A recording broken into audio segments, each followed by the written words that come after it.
Wish we had better options. We don't. I have some hope that 4 years from now, when these guys are gone, because they have to be at that point, that maybe there will be some kind of like calming. I mean, I hope think that's it'll not just get wishful worse. thinking. You think it'll get worse? I think Gavin Newsom will run for president.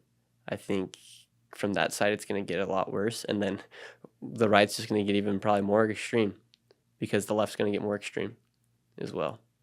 And unfortunately, you might be right about that, and that's a huge problem to me, because like we keep this divide going like this. Like this is how empires fall. They turn in on themselves and they make each other the enemy, and we're doing that. And now let's reloop all this. And so what's going on right now, and then with what we've seen so far, right? And then I started making videos on YouTube, and now we're seeing all this migration stuff happening. Mm-hmm. And we're importing people from the third world. What's going to happen to America? It's not going to stay first world. If you bring in people from the third world, they don't change because they're in America. Like doesn't have anything to do with our soil. We're the first world because of the people, but we're bringing in people from the third world, some good people, some bad people. We're eventually not going to be the same country. Now, are you saying that because we're letting in so many at the same time, and because we're talking about the illegal migration right now, because we can't vet some of the ones who are actually bad, there will be enough bad people that come in that they maintain the third world, as opposed to the, say, good ones that are coming in that want to be a part of it? Mm-hmm. Is that what you're saying? Yes, because what's going to happen is you're bringing in all these people, and when I lived in Chile, I saw this as well. So you bring in all these other migrants. The migrants, like there are some that are really great people. Like when I lived in Chile, like I met so many great migrants, and that's why I came here to the United States. That's why when I came back to the United States, I started making videos to show like what's actually going on. If you watch some of my earlier videos, I'm really compassionate. Like in one video, I even cry for the migrants because it's like so crazy what's happening to some of these people. What's that video? It's called like I discovered a secret hidden migrant encampment. Can we pull that up? I'd love to see this if you remember where that was. But go ahead, continue. But what happens is the people come over and they don't acclimate to change their culture. Like in Chile, the people would come there, they wouldn't change their culture, and instead they would like enforce their culture upon the people. And so by bringing these people, you're not going to be like, okay, now let's become patriots. Like let's stand for what America stands for. No, they're still going to stand for what they're standing for, because if you speak to anybody from a different country, like even if they hate their country, they have so much pride for their country. Yeah, but do you think there's a mix? Because like in America, obviously, like we are a melting pot, right? And we had a lot of good legal immigration. Well, it was mostly legal during the 1800s and into the 1900s, where people came from all these different cultures, and many of them maintained pieces of their culture from home, which is why we have restaurants from all different, types of communities to this day that are now run by, whether it be Italian Americans, Irish Americans, German Americans, whatever it is. Many of them had a good mix where they kept some of their cultural customs, but also adopted hey, love living here in America, I'm part of this culture now. Don't you think that's possible? Not with mass illegal migration where so many are coming in and there's nothing for them to do and nowhere for them to go. It's not what I'm talking about. But from a more organized immigration standpoint, that could be a good thing that continues our history, no? Not if they don't speak English. I agree. That's what I'm saying. And like so the ones who came in learned to speak English, and they learned it. That's what I'm saying. If we do that, that's pretty good, no? Yeah, but the thing is, like, nobody speaks English that are coming in. And maybe their kids will speak English, but by that time, it's going to be 20 years down the road. And so these kids are still going to be brought up in their culture. Like, essentially, like, if you're Venezuelan, you're going to grow up in a Venezuelan household. And if your parents never learn English or never acclimate themselves to, like, what America stands for, you're going to be taught what Venezuela stands for, and that's not what we stand for here in America. I think you're right in the sense that it does have to be. I mean, if you're coming here, you should want to be a part of that. You should want to acclimate yourself to the culture. You should want to learn it. When I lived in Italy, I learned how to speak the language. I loved it. When you lived in fucking Chile, you learned how to speak the language. Yeah, you obviously loved it. You eat what they eat, and you start to become what they become because you respect them. But what we're seeing is that complete opposite is they're coming, and they are not learning the language. If you talk to anybody at the border, like they don't speak. Very few of them speak any English. Well, that's when they first get here, in all fairness. But you'd think, like, when you'd come, like, I would never go to, another country and not have like a little bit of that language down. Like when I went to Chile, I still like I had to go through a rigorous training for like 6 weeks to learn as much Spanish as I could, and then like I could acclimate myself. But like these people, they don't know anything about English. A grand majority of them don't. And Did you use the internet to do that? no, I had like some books and I had like a course that I took like with Okay. the church All right. before. Fair enough. And so like these people are just getting dropped off, and then they're getting sent off to places, and the places where they're getting sent off to, it's usually just a big group of, whether it be Venezuelans or Haitians, they're Yeah, still in it's their a groups. problem. And so it's like the thing with me learning a whole nother language is I learned it so fast because I was acclimated and I was thrown into the Spanish language.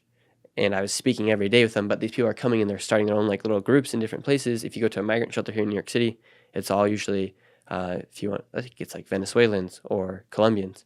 And so they're not like mixing them with people that also speak English, Right, which because wouldn't they're make any keeping them sense. in. They're 'Cause keeping them in these there. overcrowded shelters. I'm glad you explained this because that I have a general agreement with what you're saying. There has when you're letting in so many, again, like it's illegally too. I understand they want to come here, and I think that's great. But like we gotta have a better system to do it. Number one, you're letting in some people who aren't good, right? Who then ruin it for the people who are good. And number two, you're setting up the people who come in because there's so many of them we can't control to fail because you then put them into these crowded little spaces with a fucking million people who are just from their culture, and that's where they stay, and then they don't become a part of the great parts of America. Yeah, like they're not gonna intertwine. fair. That's fair. Now this is the video you were talking about. Yeah, this was filmed a couple months ago, And you said you got emotional in this video. yeah, Where because do you remember where that was? it's right there. United States, you guys. This is not in a third world country. So like, This look is how crazy it this up, in looks. Southern California. This is in California. This is the current situation here, and honestly, like, it honestly makes me want to cry for these people. I just talked to these people over here. Like, they came all the way here. They came from El Salvador or whatever, right? Yeah, we can't, like, they can't be coming in here to the United States. They shouldn't be coming in here. It should be a closed border. But imagine traveling all by yourself, passing through cartel, and this is the first thing you see when you get to the United States. Like honestly, it makes me sad. So there's so many people that have to go through this, and like being a citizen of the United States is such a blessing. And I hope, like, with these videos that I have done, people are honestly able to understand what people have to go through, and they see the reality of what's going on, because this is crazy. And I don't care if you're Republican, Democrat, liberal, gay, lesbian, whatever you may be, no one deserves to have to live in this circumstance and come to a country hoping for a better life, and this be what it is. They need to close the border because this is not right at all. I feel so bad. This is crazy. If you're listening and not watching, we're essentially seeing like a muddy, wet, Looks like a war zone. open area, like tent little town. This is And what it's it's just- like here. There's just a bunch of stuff. And, Yeah. you know, these guys right here, they're literally from Africa. They shouldn't have came here, and they shouldn't be told to come here. And Americans, they don't want them in their country. But they come here, and this is what they get to. And I can only imagine going from leaving literally another continent to come to the United States, and this is what you get. Yeah. These guys right here are fully capable men of working any type of job. No human deserves this at all. Now, all right, let's pause it right there. That's pretty heavy stuff, man. So it's good that you show this and people can see this and see what it is, because what you're doing there, at least if you ask me, is you're completely empathizing with the people who are trying to come here. They are trying to get a better life, and literally, like, that's the best once they actually get over this border that they could just apparently walk right across. This is what's actually awaiting them, because we don't have a system set up for illegally or illegally to have people ready to come and have an opportunity to assimilate. And of course, we got to do that legally. But that's pretty powerful. Yeah, essentially that day was crazy because like I literally watched cartel drop off these people. They were, and the journey of the migrants crazy first off, and then the cartel drops these people off, and they get there, they're like, "What the frick are we doing here in America?" Like, I saw this lady. I was walking with this lady from El Salvador. She's like, "Oh, I just came because it's gonna get you better." I'm like, "Do you know where you're gonna sleep tonight?" She's like, "No." Like, "Do you know where you're gonna go work?" No, no plan. I'm like, "So what's gonna happen?" She's like, "Well, I'll let God decide what happens." Did I'm you like, get "What her are you doing?" backstory? Yeah, she lived in El Salvador. Um, she was a single woman. She had a decent job there, but she thinks it's better here in America because you can make more money. And she left because the borders are open. And how far approximately is that? El Salvador is down towards the southern. It's just a little. It's like a. It's closer. It's like a by Mexico, like one. It's like Yeah, one but state that's down. still Mexico's a long country, so she's still going hundreds of miles. Yeah, so she's still essentially like leaving very far away, which isn't very as far as what some of the people have to do to come from like Colombia or Yeah, that's places far. like that. But like she should just stay in El Salvador. Like El Salvador, I've been there. I went there after that video because I was like, okay, El Salvador, I think is the best option for these migrants. I'm gonna go make a video there, see what happens. Oh, you made a video on El Salvador. Yeah, and there's other options for these people. Like America's not their best option. Like there's other options. Like El Salvador is a great country. If you go to Mexico, if you go to Mexico City is a great city, and the locals there, I talked to them, and they're like, I hear there's opportunities. I don't know why people are leaving. And So but you're then saying- then there are like cartel lands, and like where Yeah. people probably are just getting extorted all the time. But just go to a different place in Mexico. Go to a different country in South America or Central America where you speak the language. What about all the people who are coming from really poor areas where they don't even have phones or anything like that, and they just don't know? Mm-hmm. Majority of them all have phones, and they know what they're getting themselves into because they have somebody in the United States that's either told them, or they're seeing stuff on TikTok, or they're seeing stuff on YouTube. And if you're from Venezuela, like you can't live in Venezuela. Like you can work a month and get $5, and it's not like their prices are much different than the United States. Like a carton of eggs probably still costs around $2 there, right? Which is cheaper, but they use U.S. currency, and they make their money. From what I've heard, is they make their money in Venezuelan currency, and that currency converts to like legit nothing. And so like there, you can't really live. It's like communism there, and the people are like that's why like half the country is left. But what happens? The bad thing now is that you let in half the country leaves. Also, the criminals leave, and they get mixed in with the people here. Issue. If you go to New York City, we're here right now. Go to New York City, you will see gang members walking around and staying inside these hotels. You can identify them by like the tattoos and stuff. By tattoos. Yeah. This time we were there, we saw 4 men, completely capable men, just like me and you, legs chopped off. They are missing a leg. How would 4 completely good people be missing a leg? Well, in that case, they could be citizens who were subjected to like cartel violence and stuff. No, Exactly. I'm not saying they weren't. Exactly. But, Like yeah. it has to be something with the cartels. So the cartels here, they were already here before. Oh, you think that happened here? Their legs getting chopped off. You're saying Could have happened here. Could have happened in Venezuela. It doesn't matter. Okay. The fact is, in the matter is that those people are gang members, and they're establishing their gangs, and they're living for free. Well, couldn't they be victims though? Too. I'm not saying they aren't. I'm saying like if someone's missing a leg, I mean they're pretty brutal down there with how they legislate things within the fucking cartels. Yeah, but if you're doing business with a gang, like what does that separate you very much from a gang? No, if I'm you're saying working it could with be them? people who aren't doing business with them, or people who they didn't pay them enough for something, and that's the police in town is the cartel, and they say, well, here goes your leg. That does happen. No. Yeah, I would believe it if they're a man with a family and they're walking around with their kids. These guys are all single age men. They're all by themselves. Okay, that's fair. And so like they're all like probably in their 20s, 25, and they have it like chopped off. That's fair. It's like something probably happened, and it's no coincidence that there's like 4 of you right now that don't have a leg. Yeah. I think, because what happens is when you let in people like that, and then, of course, they're going to do shit wrong here. They're gang members, right? And then, an American dies or something like that. We've seen these stories. They're tragic.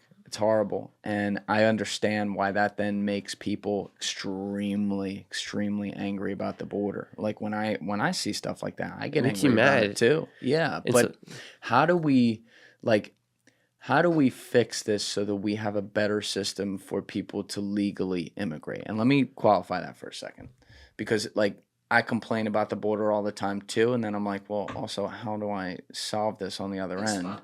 You know, when people are just trying to come here and things like that, it's like to come here, the legal costs, the timeline, the wait for people sometimes who are coming from thousands of miles away, it's not like it was in 1910 or whatever, where they could come to Ellis Island, get, you know, whatever, get tested, get set up, and then, you know, be a part of the process and be here while they're going through the process. We make it so fucking difficult for people to do that. I actually have a friend right now who's an American I have two friends right now who are Americans who are having enormous problems getting highly qualified people, significant others here, you know, to America. And one of them also is like a hardcore military dude, which is crazy. And I then see why people are going to our very broken border, which is a separate issue we're going to talk about. That's not acceptable. But why people are trying to go there. How do we solve that so that we give, you know, the immigrant opportunity in America for good people a better chance in an easier way for them to do it? I wish I had the perfect answer for that. I think just the backlog is just so, there's so many people that are trying to do it, and there needs to be more employees that are like a bigger workforce of that area in the U.S. government to handle everything. But it's just like so many people, how can you vet so many people? Yeah. And that, like, hard. I know people that wait like 20 years and they don't ever get it, you know? Yeah. And so I think the best option is to maybe look for other options outside the United States. And I don't think the United States is the perfect country right now either. So I think there are better options in the world. And if you leave your country, you're never going to make your country any better as well. Yeah, and you know what's interesting though? And this is a real poison pill. Most countries don't let anybody in. Yeah. You know, that should tell you something, right? You can't just now we've seen some issues like in Europe with that, but a lot of countries they got hard borders and they're not accepting people. Yeah, and there's one country specific in Europe, I believe it's Poland, and like I know Sweden's letting a lot of migrants, UK's letting a lot of migrants. Mm-hmm. I think I can't be 100% sure on this, but I believe it is Poland, and they have the least amount of issues out of any of the countries right now in Europe. Why? Because they're not letting in migrants. They're not letting in any. Like they're the most secure, safe. Yeah, I'm always seeing videos of crazy stuff happening in like the UK with the migrant situation. Yeah. And so like a country without a really strong border isn't really a country, because you just can't let everybody in, you know? Yeah. I definitely gotta agree with that. You know, like the thing that strikes me about our border here in America with our GDP, you know, fucking whatever it is, trillions and trillions of dollars, is that as you were pointing out there, a lot of it's just completely wide open. You just walk right. There's not even like a little river there in some places. You're just walking right over like, oh, we're in America now. And yeah, and Border Patrol legit lets them walk right in. Like, I'm not sure if we want to get into that. Like, Well, let's get into it. What do you mean? So I've been to the border. I've been to the border in Texas, Arizona, California. I've pretty much been to all the hotspots where all the migrants come in. There are literally gaps in the wall where people just walk right in.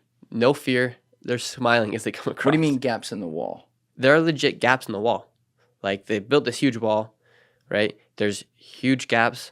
A lot of times, like when the mountain starts to go up, there's be a big gap for a migrant to walk right through. This is the wall Trump was working on, you're saying? Yeah. Okay. And then in Arizona, like there's literally just unfinished parts of the border wall, and people can just walk right through. Can we pull up a picture of that, Alessi? Go to parts of the border. My YouTube video. Go to the video where it's titled like "I caught illegal immigrants crossing the border." You'll see. Oh, okay. And you'll see this gap. It's called "I Caught Legal Immigrants Crossing the Border." Yeah. I think- Literally. Yeah. It's it has like, Pull that up. just go to my channel. It's one of the top videos. And so they have this border wall, and they're legit just like gaps, and then the gaps that are there, like they can't fix them because I'm pretty sure Biden like right there, like, just a big old gap. 1.5 less. All right, hold on. Let's do this. We're pulling it up. Okay. And Where's then- the gap? So the cartel makes in this 10-second clip. go to in that first section, the very And first here in the start of state the of video, Arizona states. The start, here the in very Tucson, start. Arizona, right very behind me. start, like Go, the first go back to scene. 0, 0. Like Yep. look at the gap right there. Oh, so this is the wall, and that's a. It's unfinished. Yeah, Now, what about? I can't really tell from here. The parts where it is finished, can humans fit through in between those spaces? no, No. Okay. a baby could, but like a human couldn't. It's like it's a basically big like a adult couldn't. prison wall, kind of like you. Yeah, can't the get wall's through the actually bars. really impressive if you go down there. Like you'd be really surprised. Okay, so these areas though are unfinished, so they just walk right through. Walk right through. Is that barbed wire on the other side? But they can just climb underneath. Yep. What's the point of the barbed wire? It's got no. Maybe for cattle. I don't Okay, know. all right, play this. These are illegal immigrants that have just been smuggled over the United States border. And then go towards the end of the video, I believe. Thousands of dollars. I have spoken with hundreds of migrants, and each of them have paid me Yeah, right there. $10,000. Right here, it is so open because if you come all the way over here, then the border wall starts again. But there's just huge gaps for anyone to come in. On top of that, they have double line It's fencing. the worst but the use of double line barbed fencing just wire cuts I've ever off seen in my right life. here. I went back to the car to grab something, and I looked back, and people were literally coming through the border wall. Crap, people are coming over right now. There's a whole troop of them right here. I hurried and ran to tell Border Patrol, but Border Patrol seemed to not. People are coming! People are crossing right now! And he doesn't even care. And with Border Patrol not stopping people from coming into the country, I had no other option. There's a coyote, there's a coyote, he has sunglasses on. But to welcome these people that way, the cartel member would not come. La policía ya se fue, están bien. Bienvenido, no hay nadie aquí, están bien, están bien. ¿Cómo están? Bien. ¿Acaban de llegar? ¿De dónde son ustedes? ¿De Guatemala? ¿Tiene un bebé? Sí. Sí. Ajá. Caminar. ¿De dónde son? De Guatemala. Y llegó aquí con un bebé. Ajá. Está muy bien. Sí, ¿Y cómo fue el trayecto? sí, bien. ¿Y ahora cómo se siente estar aquí en los Estados Unidos? Bien. Bien. Ajá. ¿Fue muy difícil caminar y hacer todo el trayecto Sí, con el bebé? sí, está bien. Ajá. ¿El bebé está bien? Sí. ¿Y ustedes están bien? Sí, estamos bien. Sí. Ajá. Bueno, Essentially, bienvenidos. essentially they just said they're from ¿Cómo fue? Guatemala. And, Yeah. ¿Cómo se siente Yeah. ahora estar aquí en los Estados Unidos? Oh, Pues that's sentimos right. bonito, People pues, can't porque be- queremos, pues, people vivir esta listening experiencia. can't see ¿Y ahora this. a dónde van? Yeah, so Pues, like ahorita, everyone ¿qué just más? walks right ¿Más through. adelante dice? Sí, sale. Yeah. Gracias. Chao. ¿Por qué tomaron la decisión para venir aquí a los Estados Why Unidos? did you guys come here to the U.S. to make a better life for ourselves more than anything? Is because it's in our state. There's no way to La survive. situación en México está Is muy- the situation in Mexico? Yeah, the truth is yes. What's happening in Mexico right now with the political parties, there's a lot of conflict between political parties. For that, we are fleeing because they ¿Y threaten ahora you. dónde van? Now, where are you going? They're saying, I don't know. We're going to try and see if they give us an opportunity to be in this country and give us a place to be able to work. I don't want to turn myself into Señora, immigration. ¿dónde quiere ir? Si no quiere ir a Miss, inmigración. where do you want to go if you don't go to immigration? I want to enter, but I don't want them to deport me Ya, again. bueno, ahí es donde tiene que ir. Well, that's that where was you have to actually go. crazy. People were literally moved over. Me and the cartel guy waved at each other and said hi. I just want to say, though, as This is you your witness mom? this Yeah. happening, it's completely not right what is going on. The Border Patrol is watching this. I literally yelled at the border patrol. I said, people are coming in, and he waved me off. They were on both sides watching this happen. But as a woman and as a mom, this really touches your heart because these people have little babies, and that lady was pregnant. They have desperation in their face. Their faces look desperate. It's so awful what is happening. So the police are more concerned about us than that 1 in 3 of those children will be unaccounted for and missing. How much money do you think they're making a day off of this illegal immigration? It's estimated they're making at least $200 million a day. I had one time where 38 children between the ages of 4 and 14 came through at 10 in the night by themselves without. These are all unaccompanied Who are minors, these all on people? the traffic line. One wall right here, and then they have a double wall. It's double layered wall. all those people are people that were in the video that are working on like the migrant crisis and like exposing things as well. Right. Okay. So what was the first guy that was saying they're making 200 million? Who was he referring to there? Every person that comes across the border has paid cartel. The cartel Ah, controls the border The in Mexico. coyotes. The coyotes. Yeah. And so each person is paying anywhere from 5 to 20 grand across the border. Yeah. If someone's coming from like middle of Mexico to get to New York City, it's like 15K or something like that on average. Yeah. And before, because I've also spoken with an ex-cartel member, and before all this open border stuff happened, like they would smuggle the migrants through like secret entry points, and then from there they'd pay for a fee to be taken to another city. So they'd have like the cartel members here in the United States take them to a safe house, and then the safe house people would then help them get on a bus to like New York City or something like that. But now the U.S. government's just doing They it. take them to a safe house, like run by their same people. pretty Yeah. much. So the cartel has these little spots, and maybe it's not necessarily cartel, but they're being paid by the cartel. And I'm not sure if this still goes on now because the immigration has changed a little bit. But these people would get smuggled over in these like secret entry points, like in Laredo, Texas. There's like a spot where you get smuggled over, and then you can go like down into a tunnel and pop out at a mall. Pop out at a mall. Yeah, like the tunnel like pops out at the mall, Like in the mall or like right outside it? like right outside. I haven't been to it, but that's what the cartel member was telling me. You got to make a video in there. Yeah. You might not live. But I it'll might be not worth live. it. So, like, I was super shocked. Safeway, Sicario. Isn't that crazy? Like, That is crazy. and so now it's like, why is it almost looks like it's by design that they're letting all these people in and the cartels are still making loads of money? What's blowing my mind, though, is that part we were looking at. We don't have to pull it back up, but the part we were looking at where the fence is all finished with, like, the bars, and then there's, like, one area that's not. It's like that. I mean, I everywhere. could call up my construction guy, and that could be done in, like, 10 hours. Yeah. Less than that, 8 hours. And all the rest of the fences in some spots, it's just laying there. But Biden shut down the plan to finish the wall. And so all, like, I think it's like almost like $1 billion worth of equipment is just sitting at the border wall. Here's what I don't understand. This is the part that really gets me. This is where it feels like Trump derangement syndrome. Barack Obama, minus like they hadn't built a wall or something, but like he was like the deporter in chief. Yeah. He was deporting tons of people. He literally was way better at Trump at it, I think, statistically. People go check that in the comments. Either way, like let's just say he was did deport as more good. people. Right? Okay, so he deported more. I didn't make that up. Now you got the guy who was his vice president. The only difference is now he's coming into office, and let's be honest, he's not making any decisions. But the people around him who were usually a part of that last administration, he's coming into office now after these 4 years of Trump when he was in office, and if you count his whole campaign, 5.5 years of Trump with the rhetoric or whatever, and they go the total opposite way. That is just like, that's making a decision based on, we don't like you, so we're just going to do the opposite. Like that's the antithesis of leadership. It's like planned chaos.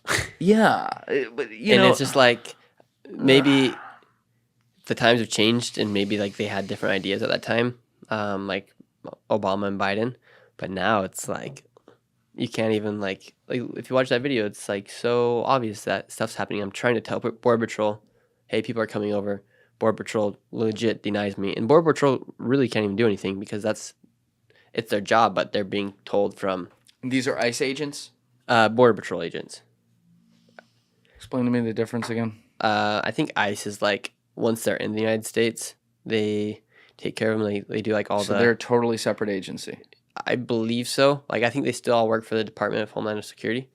But Border Patrol, like their main job is like protect the border and to stop illegal smuggling and to stop like drugs coming over. Are they permitted to use deadly force if necessary? No, they legit have to walk people. Their job right now is to welcome these people in, take them to a spot, line them up in a line, count them off, take them in a bus, and then take them to the immigration center. And then from the immigration center, they take them to the streets where they do mass street releases, or they get them on a bus. Mass street. Okay, how does that work? So in San Diego, You're educating people, so keep going. so That's good. in San Diego, they let all the migrants come in through this place called Jucumba. That's where like the cartels are at right now, and they're letting all the people come. Like a ton of people are coming through, especially a lot of Chinese people. And then from there, they get put in a bus, and then they get taken to the immigration center. And then from the immigration center, they drop them off at a bus station in San Diego. And then from that bus station, they are given a free bus ride from an NGO. From an NGO. A non-government organization. Yeah. And then they take them to the airport. And then from the airport, these migrants decide where they want to go. On airplanes. Yeah. And so I'm surprised a lot of them at that point even have money after paying the coyotes to do that. Well, I guess and if the it's majority of not them are just getting the- paid by like a family member's paying for that ticket that's already here in the Yeah. United States. Or if they can't pay for it, the NGO pays for it. How do they fly somewhere if they have to show their identification? It shows they're not. They don't. Fro- There's lines at some of these airports where there's legit signs that say like no ID, like no ID line. And or these Oh, I'm uneducated on this. Yeah. You don't have to show So I'm wasting my people- time every time I show an ID at a fucking airport. I we don't have to to. we have to show it. These people are guided by an NGO or a Homeland Security person through the airport lines. And like I caught an organization in Tucson, Arizona, paying and giving out flights to the migrants. And But you said sometimes it's literally Homeland Security doing it. for children, yes. Yeah, put aside the NGO for a second. For children, so they won't do it for adults. But they'll fly a kid alone somewhere. I've only seen the kids with Homeland Security. So they'll just send a random migrant kid on a plane to God knows where for whoever the fuck to pick them up. Yeah, like I'm sure they have like some sort of thing going on, but like it's that bad. Like you'll see like a group of like I saw like in San Antonio I saw a group of like 3 kids, and like I believe that they were all siblings, but they were being guided by somebody from Homeland Security, like Social Security, and through the airport and then onto the plane. Like Did they send them through security? yes, they were in front of me All in right, well, at security. least they did that. But like human trafficking is more real than ever right now. Yeah, this is like textbook. You're sending minors who aren't from this country, probably don't even speak English, on a plane by themselves to whatever destination those minors are going to, and you don't even know who's picking them up. And forget the NGO. The government's doing this sometimes. Yes. How long has this been happening? A couple decades? Like, am I way behind on this? It's horrifying and sad. Like these like little kids. And I have a friend that used to work here at one of the shelters in New York City that helped the migrants, and he quit because they took migrants to a spot, and then he got an email saying he gave the kids to the wrong person. Oh, that's nice. Like, That's nice. isn't that super sad? Like that's It's disgusting. That's why when I see like in that video, like I got emotional at that point because like I realized like what's gonna happen with them because I've seen it from both sides from a lot of these people. So, all right, I want to back up. This is really good. You explained this. I want to back up because you started in Jacumba. Is that what it's called? That's what we were just talking about. Yeah, where the gaps We are were at. talking, and that's by San Diego, where the border is. Mhm. And so, if I'm remembering this correctly, fill in my blanks. They come across the border where it's open. Yeah, there's little gap walls. Yep. And in the wall, or there's like little sections in the mountain as well where they'll just walk right through. Okay, so they walk through usually with a coyote. Coyote takes them to some sort of safe house. No, the coyote takes them to the border, and then from the border, they walk on these trails to these spots where NGOs. That's right. Where the NGOs have set up these camps. I believe that the NGOs are in line with the cartel. I'll tell you why. Last week I was in San Diego. We go to this camp where all the migrants are at. This is like in the middle of nowhere. Like this is a new spot. We go there. Right as I pull up, the NGO lady sees my face. She hurries and runs to all the migrants. Do not speak to him. Do not speak to him. And then we try to speak to the migrants. They won't speak to me, which is rare because usually they're all really nice. It's like they've been. They're not trained all to, really nice, but obviously. they've been now. I think because I've brought so much attention to this subject, they're being told from the cartels and from these NGOs, which I believe are in line with the cartel. And then I go confront I go confront the NGO worker. I'm like, hey, like, why do you like? What are you guys doing here? Like, what? She's like, oh, we're just helping them out. I'm like, do you like realize like what you're doing? Like, she's like, oh, we're helping these people. I'm like, do you know what's going to happen in their lives after they leave this place? She's like, all these people are good people. Like, oh yeah, all of them. Like, Every I single haven't one. met a bad person. I'm like, how long have you been doing this for? She's like, oh, I've been coming out here for like 7 months. I'm like, what are you doing? Like, do you work for somebody? Like, do you have a job? She's like, yeah, I have a job. I'm like, okay. And then after that, she shut down. She wouldn't speak to me. Meanwhile, she had like this weird cameraman who's filming me. Got a Palestinian flag on him. He's got like a mask on. He won't say a word to me. I'm like, dude, you're filming me. Like, let me talk to you. Like, let's talk. Like, what are you doing? What are you going to do with this footage? Like, I don't care what he does with the footage. But I'm like, you're filming me. I should be able to film you. Don't get defensive when I'm filming your person while you're filming me. Right. And then after that, we leave to go find the other border spots. No more migrants come in that day. Do you have a name? Do you know what this NGO is called? Like the name of the company? There's a few of them. Can you name one right now? Catholic Charities. Catholic Charities. Yeah. Go to this video. Okay, Go to yeah. this video right here. Yeah, let's start with the video. Then I want to do something after. Which video? There's right there.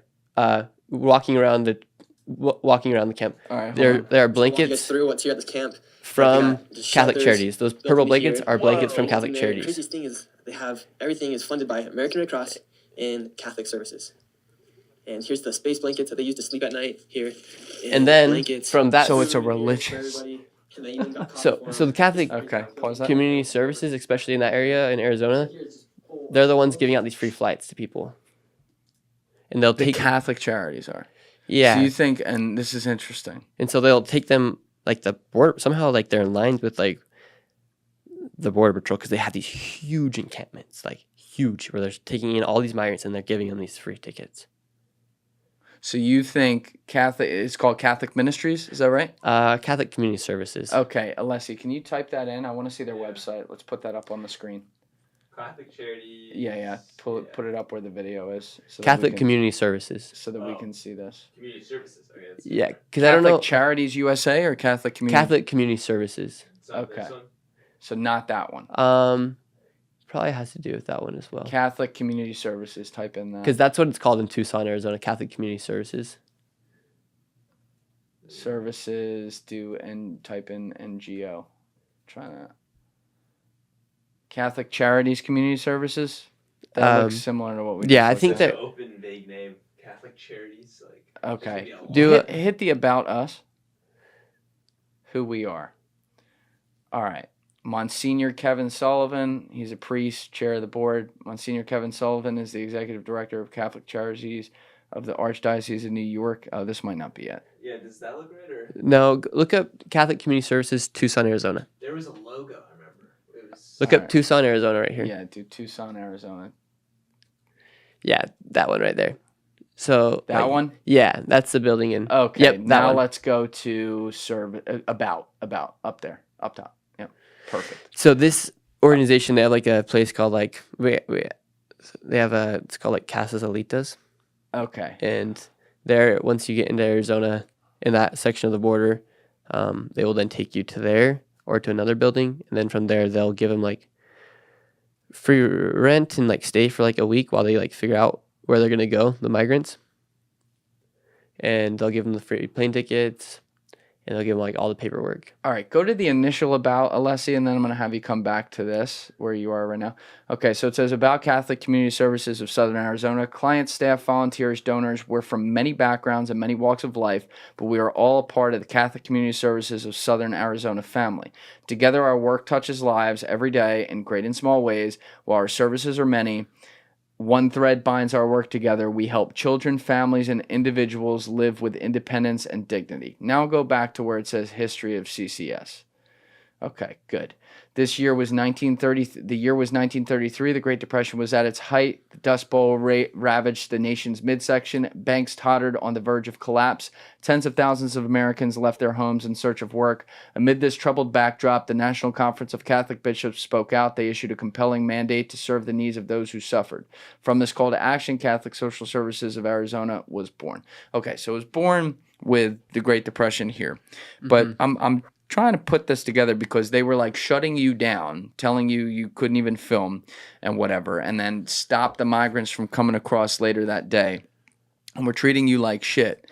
And you were just asking them, like, do you know what's going to happen to these people? To play devil's advocate for a second, and I'm on your side on this one, but let me play devil's advocate to see. Are these people just like really stupid people who are letting, you know, the parts of their religion that, you know, says help feed the poor and stuff like that, which is great, letting that guide their actions and thinking they're doing good by assuming that what happens after they send these people away will work itself out? Some of these people, I believe, they think they're doing good, because they might see just from that first part where they come across the border and they help the people. But I believe that people higher up are working with the cartel. Literally, and that's what I was just going to ask. So you think they're literally working with the cartels? Yes, because I was there. She saw me. I go look for more places. No more migrants come over that day. No more. And then, like, when news stations go out there, a lot of times, a lady that lives on the border told me that. She's like, no migrants came over for 2 days when the CNN was here.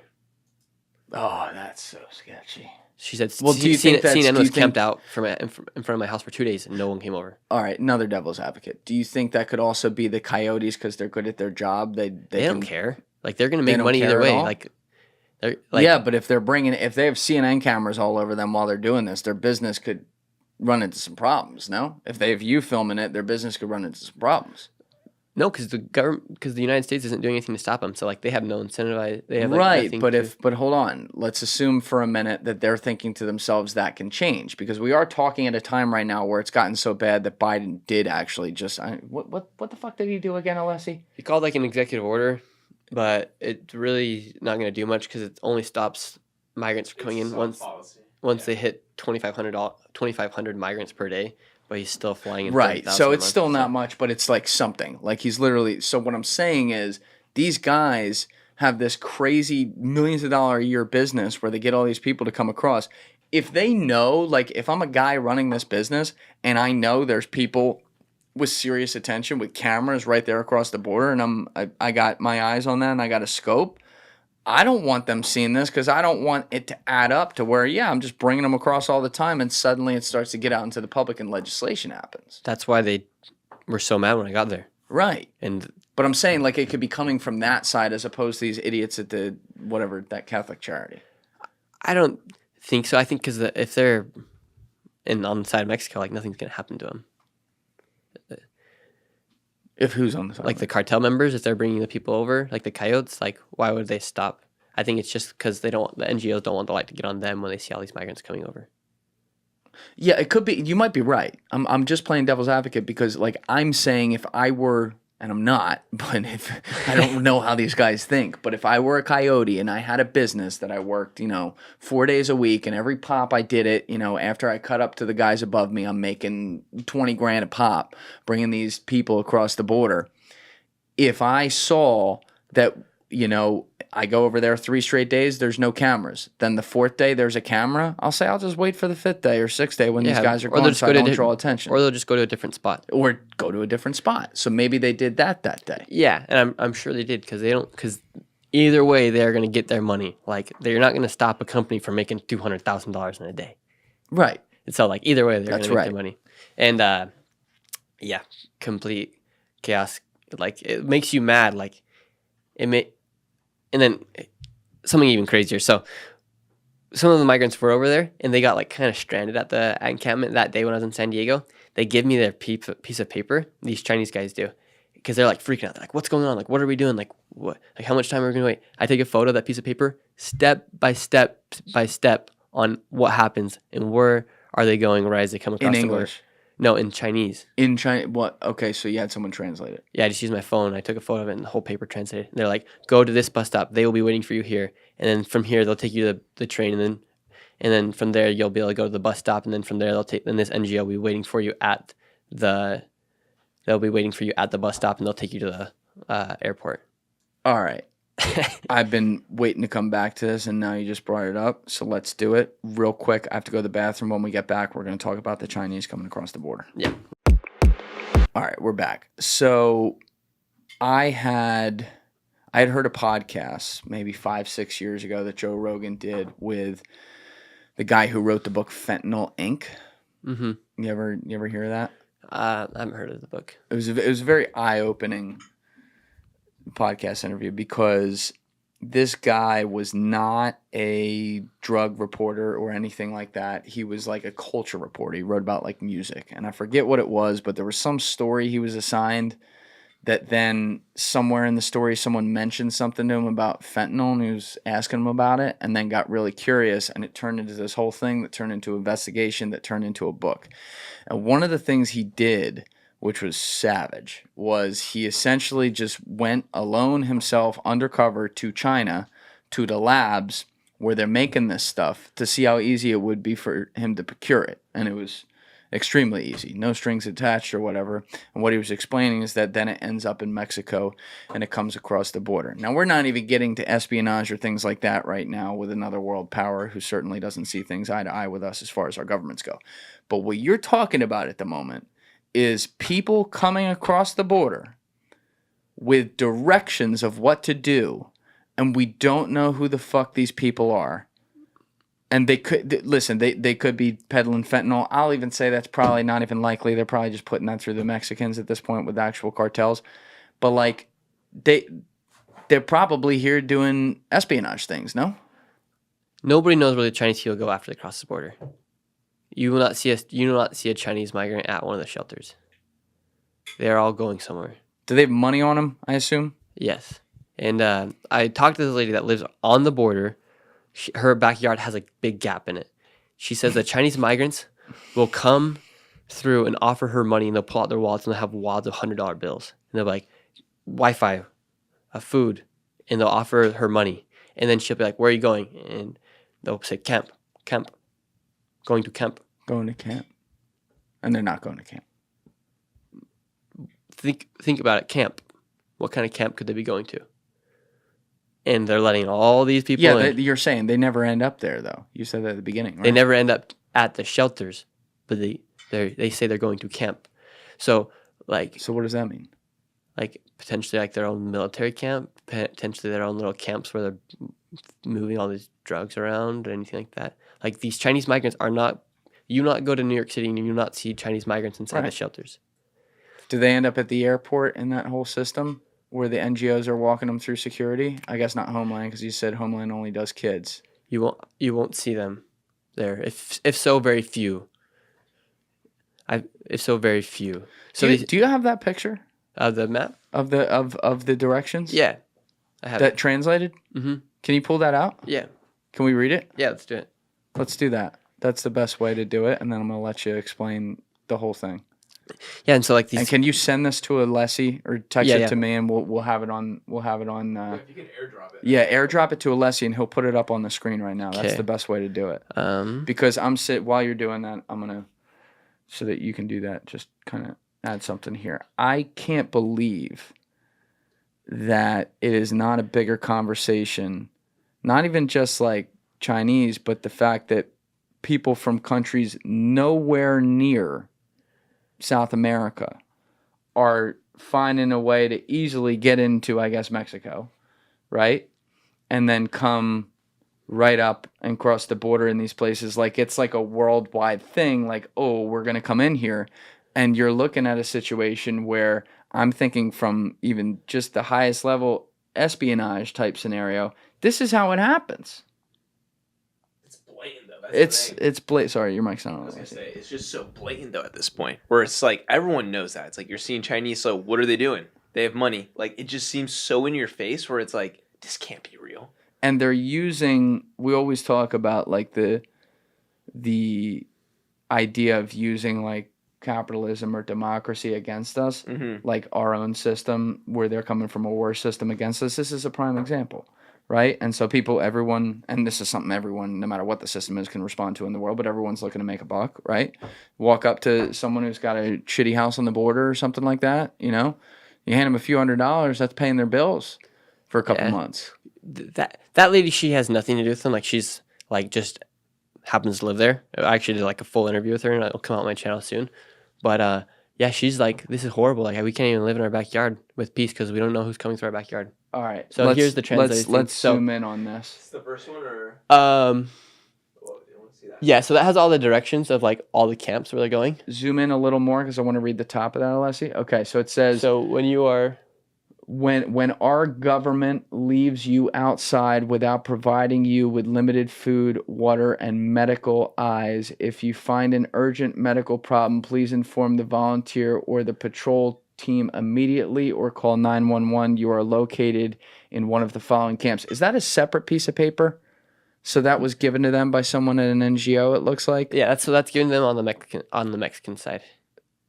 Who gave that to them? The top one. The top little piece right there. No, so that's all just like how it translated out, so you can read it. Okay. This So is behind all the it is same paper? Yeah, it's all the same paper. Okay, I was a little confused because it looks a little different. Okay. So this is given to them by someone in the Chinese camp, I guess, on the Mexican side of the border, and they cross the border with this. Yeah. All right, so it says Moon Valley, O'Neill Camp, Inco Pa, Exit 77, Jacumba, So California. those are the places they come to once they cross the border. Like Okay. those 4 camps that you're. All right, I'm not going to read the other addresses, but it's the same thing. But the fourth one says Sliders, GPS coordinates 32.58723 to 116.53124. Even precise with that. Okay. Please respect the land. Please pick up the garbage and don't burn the vegetation. We don't know how long you will stay here. It may be a few hours or a few days. Food, water, and basic medical services will be provided once or twice a day. When you leave here, you may be taken to the local processing facility. Okay, so they may go to a facility. You were saying at some point we don't know where they are. So the first place they may go, we may know where they are. We don't know how long you need to deal with it from the facility. Be sure to wear warm clothes during detention. Be sure to turn off your mobile phone before leaving the camp. So that's where the word camp comes from. They're calling those facilities camps, right? So they keep saying camp because obviously their people are calling these facilities, these migrant centers, camps. If you travel with your family, you need to tell border patrols who you are traveling with to reduce your chances of getting separated. You should not be separated from your spouse or children. Try to be, so sometimes it is like families too. Chinese families. Okay. Try to be together until you are released. For more information on providing assistance to separated family members, please see below. From the local processing facility, you will be released or sent to an immigration detention center or fly to Texas, so some of them are flying, for processing. Most people will be released to locations in San Diego or Riverside County. So real quick, before we go on, explain to me what it means when they say most people will be released to locations in San Diego or Riverside County. Does that mean that the centers will be like, okay, we're overrun, so you're going to go stay at this hotel? That means they'll be street released onto the streets in San Diego, and then from there they can get it. They can do whatever they want. Yeah, then they're free in America. Is that what percentage of people, ballpark, if you had to estimate, end up being street released after they cross the border and go through this chain? All the people that come over single, I believe, unless they get deported. Families, though, don't always get street released? No. I mean, if you're going to choose between the two, you'd want to put the families there because at least you have a family rather than, maybe a solo coyote or something. Yeah, you don't see families at those places. Okay. And then it's crazy. Go switch to the next page that I sent you. Yeah. That has some really detailed information about. All right, zoom in on this. Okay. If you are sent to an immigration detention center, if you have an immigration history or criminal record, you are more likely to be sent to an immigration detention center. How do they even know if you have a criminal record? Who even are you? You may be sent to an institution in California or other states. If you have contacts in the United States, they should use the immigration law directory linked below to find someone close to you. Lawyers in the place of detention. You must pass the, quote, credible fear, unquote, interview to be released. In this interview, you will explain why you are afraid to return to your own country. If you don't pass this interview, you may be deported. If you pass the trusted fear interview, you will need to write a letter to a guarantor with legal status in the United States. You can live with them during your asylum application. Then your expulsion officer will decide whether you can be released. If you are released, you will receive a court date near your guarantor's residence, which will probably be fucking 5 years later because they're so backed up. If you are not released, you will have to seek asylum in the detention center. Because a large number of immigrants cross the California border, the Border Patrol may take you to Texas or Arizona by plane/bus for processing. From there, you may be released to the community or sent to the ICE detention center. If you are separated from your family during the process, so if you are released to the Holy Land. If you are released to the Holy Land, please look for the group where Al Ultra Lotto can immigrant defenders so there's a little bit of a translation issue. Can immigrant defenders to help you reunite with your family. If you are released to a shelter in San Diego or Riverside, the shelter staff can coordinate with a legitimate nonprofit organization to help you reunite. If you go to another location by plane/bus or there is no nonprofit organization staff at the San Diego publishing site, you can call or send a WhatsApp message to 323-542-4582 for help. If you are taken to the hospital before receiving treatment, if you have been discharged, you can call 619-800-2083, not applicable to WhatsApp. This is a hotline run by volunteers, and you can find resources according to your needs every time. If you have a passport, they're bringing passports. You're free to go to your final destination. Free Wi-Fi is available at the airport if you can't afford a hotel room while waiting for the flight. It's safe to spend the night at the airport. Once you arrive at your destination, you must find a lawyer and submit an asylum application as soon as possible, but no later than one from the date you entered the United States, or they could just disappear if they've been let through the system and never be seen again. Exactly. Now, one thing I'll say, like a lot of this seems to translate well. You said you translated this with an app. Is that Yeah, right? you just take a photo of it and translates. All right, just for like looking out for you, journalistic integrity, because there were some things, just the wording, it obviously is a little off.